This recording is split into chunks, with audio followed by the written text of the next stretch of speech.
Hello everyone, teaching biology में हम सभी का स्वागत करते हैं और आशा करते हैं कि आप सभी ठीक ठाक होंगे। आज का टॉपिक है बायोमेडिकल वेस्ट के ऊपर, बायोमेडिकल वेस्ट मैनेजमेंट के ऊपर। आपका जो एग्ज़ाम आने वाला है जेके एसएसबी की तरफ से फील्ड असिस्टेंट के सिलेबस के अंदर ये दिया गया है कि आपको बायोमेडिकल वेस्ट मैनेजमेंट के बारे में पढ़ना है। तो हम देखते हैं आज कैसे क्वेश्चन जो है ये बनते हैं एग्ज़ाम पॉइंट ऑफ व्यू, जो इम्पॉर्टेंट होंगे। आज हम वही डिस्कस करेंगे। ओके, देखिएगा सबसे पहला क्वेश्चन क्या है। पहला क्वेश्चन आया है कि which of the following area has the lowest chance of producing a biomedical waste.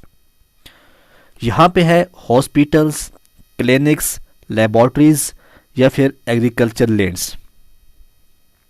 तो हमें ये बताना है सबसे लोवेस्ट चांस कहाँ से हैं एक बायोमेडिकल वेस्ट आने के।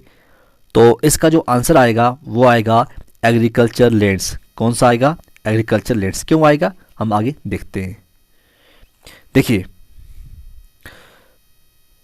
अगर हम हॉस्पिटल की बात करें, क्लिनिक हो, लेबॉर्ट्रीज हो या कोई भी रिसर्च सेंटर हो, वो जनरेट करता है बहुत ज़्यादा बायोमेडिकल वेस्ट। कहाँ से? कुछ डायग्नोसिस से, कुछ ट्रीटमेंट से, और बहुत सारी डिजीज़ होती हैं। इन जो आपको बायोमेडिकल वेस्ट होगा वहाँ से मिलेगा। ठीक है, तो ये यहाँ से जो भी आता है इसको हम कहते हैं बायोमेडिकल वेस्ट। ठीक है, क्या होता है biomedical waste? Hospital, clinics, laboratories और बहुत सारे रिसर्च सेंटर से जो जनरेट होता है वेस्ट फ्रॉम किसके लिए? From diagnosis, treatment and disease on various disease generate waste, इनको हम कहते हैं बायोमेडिकल वेस्ट। अगर हम एग्रीकल्चर की बात करें, एग्रीकल्चर लैंड जो होती है ये जनरली प्रोड्यूस करती है waste, but that are biodegradable होते हैं इन नेचर में, so they are not called biomedical waste. तो इनको हम बायोमेडिकल वेस्ट नहीं कहते हैं। तो अभी समझो कि मेडिकल फील्ड में जो वेस्ट आता है उसको हम बायोमेडिकल कहते हैं। ठीक है, तो ये था इसका आंसर। नेक्स्ट क्वेश्चन क्या है? नेक्स्ट क्वेश्चन पूछा गया है कि which of the following is not a biomedical waste. यहाँ पे है animal waste, microbiological waste, chemical waste या फिर डोमेस्टिक वेस्ट। तो बताइएगा कौन सा जो है जो बायोमेडिकल वेस्ट में नहीं आता है। तो इसका आंसर क्या आएगा? इसका आंसर आएगा डोमेस्टिक वेस्ट। क्या आएगा? Domestic waste. देखो, जो डोमेस्टिक वेस्ट होता है इसके अंदर कोई भी इन्फेक्टिव एजेंट नहीं होता है और टोटली डिग्रेडेबल होता है इन नेचर की बात करें।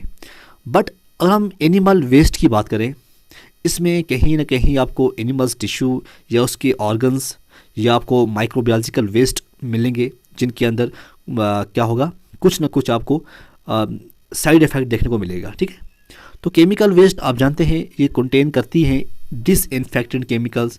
सो all of these waste are treated as bio. Next question है जी, बायोमेडिकल वेस्ट जो होते हैं आर नॉट इन्फेक्टिस। क्या जो बायोमेडिकल वेस्ट होते हैं क्या वो इन्फेक्शन काज नहीं करते?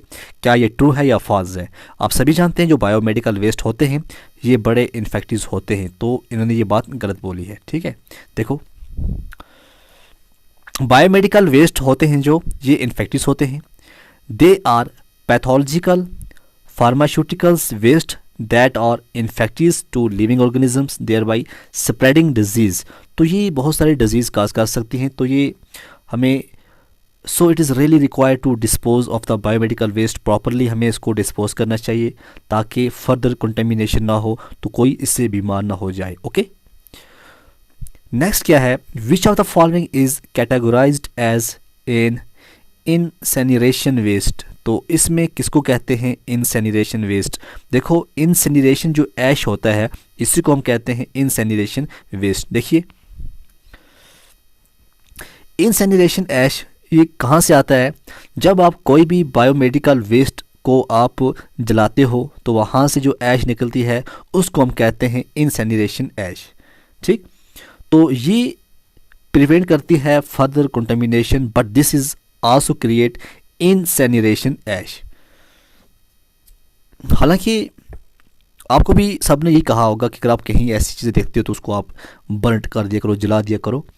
तो जलाने से भी इंसेनिरेशन ऐश होती है, ये भी खतरनाक होती है, बट उतनी नहीं होती है जितनी आपको उनसे प्रॉब्लम हो सकती थी। ठीक है, तो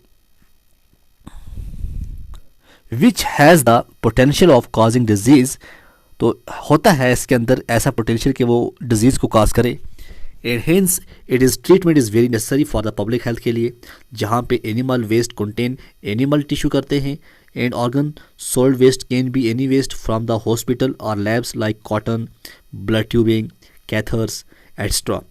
और साइटोटॉक्सिन्स ड्रग्स जो होते हैं यूज़ होते हैं इन ओल्ड एक्सपायर्ड मेडिसिन, जैसे आपको पता ही है कितनी खतरनाक होती हैं, जानलेवा हो सकती हैं। Which of the following should not be mixed with other waste to avoid contamination.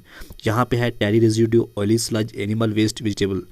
कौन सा जो है should not be mixed with other waste to avoid contamination? तो इसका आंसर क्या आएगा? इसका आंसर आएगा एनिमल वेस्ट। ठीक है, अब एनिमल वेस्ट क्यों आता है? क्योंकि एनिमल वेस्ट जो है एक टाइप का बायोमेडिकल वेस्ट होता है जो कंटेन करता है एनिमल टिश्यू को, जैसे मैंने आपको बताया, and organs, and it is not safe for contamination. ये सेफ नहीं होता है with other waste as they are infectious. Tarry residue जो होते हैं या फिर ऑयली स्लज की बात करें, ये हैजार्डस वेस्ट होते हैं। ठीक है, क्वेश्चन आ सकता है टैरी रेजिड्यू या ऑयली स्लज ये किसके अंदर आते हैं? ये आते हैं hazardous waste of petrochemical processing वहाँ पे होती है। तो which should be handled correctly और disposed carefully without causing any damage to the environment, but it certainly is not infectious. Vegetable oil does not pose any threat as it is kitchen waste and domestic waste are biodegradable. तो आपने कई बार सुना होगा biodegradable. Biodegradable क्या होता है?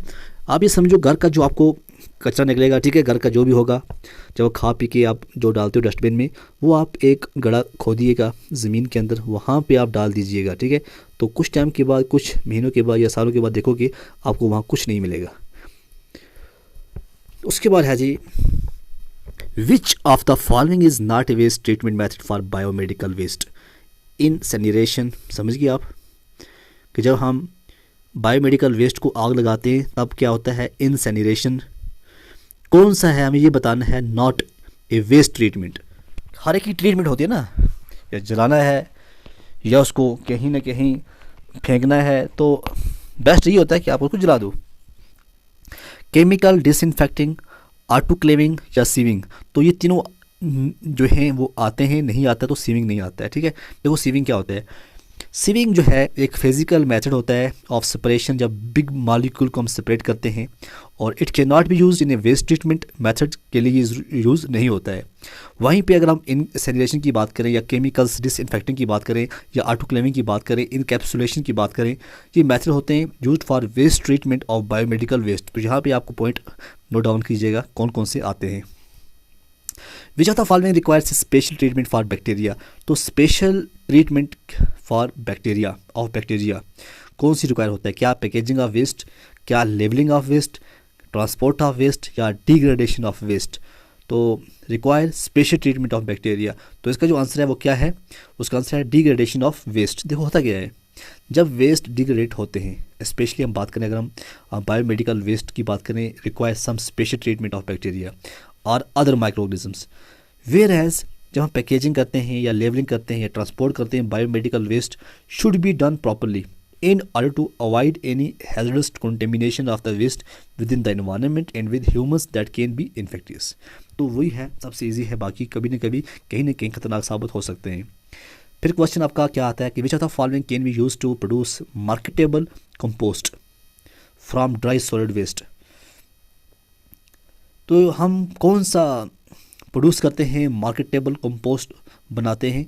क्या aerobic होती है, विदमी कंपोस्टिंग होता है, एनारोबिक डाइजेक्शन होती है, एनारोबिक कंपोस्टिंग होता है? तो कंपोस्ट आपने कई बार पढ़ा होगा, आपने 8th 9th 10th में। होता क्या है, देखो होता क्या है, जब इसका जो आंसर आएगा पहले हम आंसर देखते हैं, उसके बाद आपको समझाते हैं। इसका आंसर आता है एरोबिक कंपोस्टिंग। ठीक है, कौन सा कंपोस्ट प्रोड्यूस, इन जो नीचे दिए गए हैं इसमें बताना है कौन सा हम यूज़ करते हैं to produce marketable compost for किसके लिए? ड्राई सॉलिड वेस्ट के लिए। तो उसका आंसर आता है एरोबिक कंपोस्टिंग। इसमें हम देखो होता क्या है, एरोबिक कंपोस्टिंग की बात करें, यूज़ होता है to treat dry solid waste which can thereby produce करता है compost which can be readily marketed होता है। वर्मी कंपोस्टिंग जो है यूजुअली यूज़ होता है टू ट्रीट लिग्नोसिलोसिक वेस्ट। तो यहाँ पे पॉइंट नोट करो, ठीक है, कि वर्मी कंपोस्टिंग कहाँ यूज़ होता है। और एनारोबिक कंपोस्टिंग एंड एनारोबिक डाइजेक्शन जो हैं आर सेम थिंग होती हैं, जो यूज़ होती हैं ट्रीट सिंपल ऑर्गेनिक वेस्ट के लिए। और हम बात करें एरोबिक कंपोस्टिंग की, is most suitable for dry solid waste के लिए, ये जो है एरोबिक कंपोस्टिंग ये बेस्ट होती है। तो यहाँ पे हमारा आंसर क्या रहा? एरोबिक। उसके बाद है which of the following can be used to treat waste with simple organic matter with high water content. तो इसका आंसर क्या आएगा, सिंपल होना चाहिए, ये बताता है कि सिंपल ऑर्गेनिक मैटर हो विद हाई वाटर कंटेंट, तो इसका आंसर आएगा एनारोबिक डाइजेशन। क्या आएगा, एनारोबिक डाइजेशन में क्या होता है, ये इनमें से बताना है कौन सा जो है हम यूज़ करते हैं ट्रीट करते, किसको ट्रीट करने के लिए, ट्रीट वेस्ट को ट्रीट करने के लिए, जिसमें सिंपल ऑर्गेनिक मैटर मिलेगा, जिसमें हाई वाटर कंटेंट मिलेगा, तो वो होता है एनारोबिक डाइजेशन। देखो इसका आंसर क्या है।